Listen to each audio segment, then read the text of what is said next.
আপনারা এরকম phosphate sell দিয়ে বানান, দারুণ ব্যাটারি হবে এটা। 4 থেকে 5 বছর আপনার কোনো চিন্তা করতে হবে না, শুধু চার্জ করবেন আবার চালাবেন, চার্জ করবেন। এটা দেখতে পাচ্ছেন 48 volt 30 ampere lithium phosphate battery. এটা 3 বছর ওয়ারেন্টি থাকবে আমার তরফ। এই ব্যাটারিটা খুব ভালো মানের ব্যাটারি, হ্যাঁ, ইভি গ্রেড সেল এটা হচ্ছে। হ্যাঁ, এটা সিলিন্ড্রিক্যাল সেল, এটার নাম হচ্ছে সিলিন্ড্রিক্যাল সেল। এর মডেল নাম্বার হচ্ছে 32140, মানে 32140। নমস্কার বন্ধুরা, রামানি ইভি চ্যানেলের পক্ষ থেকে আজকে আরেকটা নতুন ভিডিও নিয়ে আসলাম। তো আপনারা দেখছেন আমি বাবলু রায় প্রামাণিক। আজকে আমরা চ্যানেলটা যা দেখতেছেন, আমার চ্যানেলটা আজকে দর্শক আপনারা যা সাবস্ক্রাইবার করেছেন, 1000 সাবস্ক্রাইবার হয়ে গেছে। এজন্য আপনাদের অনেক অনেক ধন্যবাদ রামানি ইভি চ্যানেলের পক্ষ থেকে। তো এইভাবেই আপনারা আমার সঙ্গে পাশে থাকবেন, এবং যারা চ্যানেলটা নতুন দেখছেন বা সাবস্ক্রাইব করেননি, অবশ্যই সাবস্ক্রাইবার করবেন। এবং যারা যারা নতুন নতুন কাজ শিখছেন, তাদের জন্য আমি আরও ভালো ভালো ভিডিও নিয়ে আসবো। অনেক কিছু জানার, যেটুকু আমি জানি সেটুকুই আপনাদের সামনে তুলে ধরার চেষ্টা করব। তো আপনাদের অনেক অনেক ধন্যবাদ। আচ্ছা, এরপরে একটু কাজের কথায় আসি। আপনারা এখানে দেখতে পাচ্ছেন লিথিয়াম ফসফেট ব্যাটারি, এটা 48 volt 30Ah lithium ferrophosphate battery এটা। তো এটা আমি আপনাদের সামনে অলরেডি পুরোটাই তৈরি করছি, স্পট ওয়েল্ডিং করা হয়ে গেছে। হ্যাঁ, তারপরে এই যে এখন আমি ব্যালেন্সে বসিয়েছি, তারপরে চার্জ করব, ডিসচার্জ করব, করে ক্যাপাসিটি টেস্ট করে তারপরে এটা প্যাক করে তারপরে কাস্টমারকে দেওয়া যাবে। তো আপনারা যদি এরকম ব্যাটারি আমার কাছ থেকে বানিয়ে নিতে চান, ডিসক্রিপশনে বা ভিডিওর স্ক্রিনে আপনারা আমার নাম্বার পাবেন। তো এই যে ব্যাটারিটা, ফসফেট ব্যাটারি 2 রকম 3 রকম হয়, 3-4 রকম ফসফেট হয়। এই ব্যাটারিটা আমি যে তৈরি করছি, এটা খুব ভালো ব্যাটারি হবে। এর লাইফ সাইকেল অনেক আছে, প্রায় 2 থেকে 2500 লাইফ সাইকেল, মানে 2500 বার এটা চার্জ করা যাবে এবং ডিসচার্জ করা যাবে।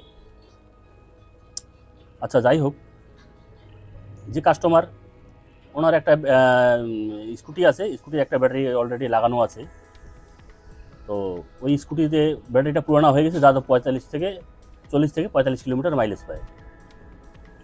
তো উনি আমাকে বললেন যে দাদা, আমার আরও অনেক মাইলেজ বেশি দরকার, আরও 60-70 কিলোমিটার মাইলেজ দরকার। তারপরে ওই কাস্টমার আমার কাছে আসলো, সে বলছে দাদা আমাকে আরেকটা ব্যাটারি বানিয়ে দেন, একটা দিয়ে হচ্ছে না। তো ওনার জন্যই আমি এই ব্যাটারিটা তৈরি করছি। এটা দেখতে পাচ্ছেন 48 volt 30 ampere lithium phosphate battery. এটা 3 বছর ওয়ারেন্টি থাকবে আমার তরফ থেকে কাস্টমারের জন্য। 4 থেকে 5 বছর চলবে এই ব্যাটারিটা। আপনারা এরকম ফসফেট সেল দিয়ে বানান, দারুণ ব্যাটারি হবে এটা। 4 থেকে 5 বছর আপনার কোনো চিন্তা করতে হবে না, শুধু চার্জ করবেন আবার চালাবেন, চার্জ করবেন এবং চালাবেন। আর এটা লাইফ সাইকেল হচ্ছে 2 থেকে 2500 লাইফ সাইকেল। তাহলে বুঝতে পারছেন, মানে 2 থেকে 2500 বার চার্জ করা যাবে এবং 2500 বার ডিসচার্জ করা যাবে। তো আপনারা আসুন,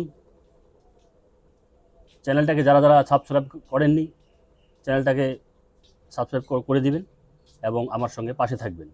তো আপনারা দেখতে পাচ্ছেন আমি ব্যাটারিটা একদম ফুল তৈরি করে আপনাদের পুরো ভিডিওটা আমি আজকে দেখাবো। আমি বাবলু রায় প্রামাণিক, জলপাইগুড়ি জেলার ধূপগুড়ি ব্লকে আমার বাড়ি। এই জন্য আমার চ্যানেলের নাম দেওয়া হয়েছে প্রামাণিক ইভি। ভিডিওর নিচে আপনার নাম্বার পাবেন, আমার ফোন নাম্বার। আপনার সরাসরি আমাকে কল করতে পারেন বা হোয়াটসঅ্যাপ করতে পারেন, বা যদি কিছু জানার থাকে তাহলে কমেন্ট করবেন। তো আমিও কাজে ব্যস্ত আছি, বেশি ভিডিও লম্বা হয়ে গেলে কাজের একটু অসুবিধা হয়। আপনারা এরপরে আপনারা দেখতে থাকেন ব্যাটারিটা আমি কীভাবে তৈরি করছি। যারা যারা নতুন নতুন কাজ শিখছেন, নতুন দর্শক আমার, অবশ্যই আপনাদের অনেক উপকারে লাগবে। এক ভাই আমাকে কমেন্ট করছিল যে এই ব্যাটারিগুলো 1C কি 3C। এটা হচ্ছে 2C ব্যাটারি, ঠিক আছে। তো যাই হোক, এই ব্যাটারিটা খুব ভালো মানের ব্যাটারি, হ্যাঁ, ইভি গ্রেড সেল এটা হচ্ছে। হ্যাঁ, এটা সিলিন্ড্রিক্যাল সেল, এটার নাম হচ্ছে সিলিন্ড্রিক্যাল সেল। এর মডেল নাম্বার হচ্ছে 32 140, মানে 32 140, ঠিক আছে। তো ভিডিওটা আমি বানাচ্ছি, এটা একবারে সেল স্পট করা হয়ে গেছে, একদম নতুন থেকে লাস্ট অবধি আপনারা দেখতে থাকুন। দয়া করে এই ভিডিওটা আপনারা স্কিপ করে দেখবেন না। যদি স্কিপ করে আপনারা দেখেন তাহলে মাঝখানে কতগুলো গুরুত্বপূর্ণ বিষয় যেটা ব্যাটারির মধ্যে তুলে ধরা হয় বা বলা হয়, সেগুলো হয়তো আপনারা জানতে পারলেন না। এই জন্য দয়া করে আপনারা ভিডিওটা স্কিপ না করে পুরো ভিডিওটাই দেখার চেষ্টা করবেন। আর কমেন্টে কিছু জানা থাকলে আপনারা অবশ্যই কমেন্ট করবেন।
ধন্যবাদ।